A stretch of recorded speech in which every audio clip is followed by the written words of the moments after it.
रोम रोम भाइयों। હે ભાઈ, આપણને મજા ન હોય અને આપણે દવાખાને જઈએ તો દવાને કેમ ખબર પડે કે આપણને ક્યાં દુખાવો થાય છે? એટલે તમે ડોક્ટર પાસે જાઓ ને ત્યારે ડોક્ટર તમને સમજાવે, તમને ક્યાં દુખે છે, શું છે ને બધું સમજાવતા હોય ને ત્યારે દવા હે ને એ બધું છાનું મુની સાંભળી લેતી હોય એટલે.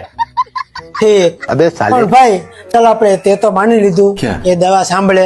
અચ્છા, ડોક્ટર સાહેબ આપણે ચિઠ્ઠીમાં દવા લખી દે મેડિકલ માંથી લેવાની, તો દવાને કેમ ખબર પડે મેડિકલ વાળી કે આપણને ક્યાં દુખાવો થાય છે? बात तो सही है। પણ એલા ભાઈ, ડોક્ટરે દવા જે આપી હોય ને, अच्छा, મેડિકલ થી દવા આવે ને ડોક્ટરે આપેલી દવા ઠીક હે. બે રહેવાની તો હારે જ છે ને. ઠીક હે. એટલે ડોક્ટર ની દવા છે ને એ મેડિકલ ની દવા વાળાને કાનમાં કહી દે અને અહીંયા દુખે છે એટલે એ ત્યાં કામ કરે. ઠીક, પણ ભાઈ દવા બોલતી હશે કઈ? આવું થોડી હોય યાર. બોલતી જ હોય ને, જો બોલતી ન હોય એને કેમ ખબર પડે તને ક્યાં દુખે છે અને ક્યાં દુખાવો થાય છે એને કેમ ખબર પડે? એ તો મને કહેતો.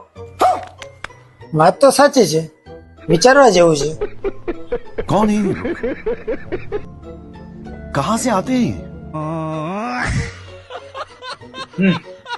દવા પાસે બોલાવડાવું છે હાલી મેળે ના તો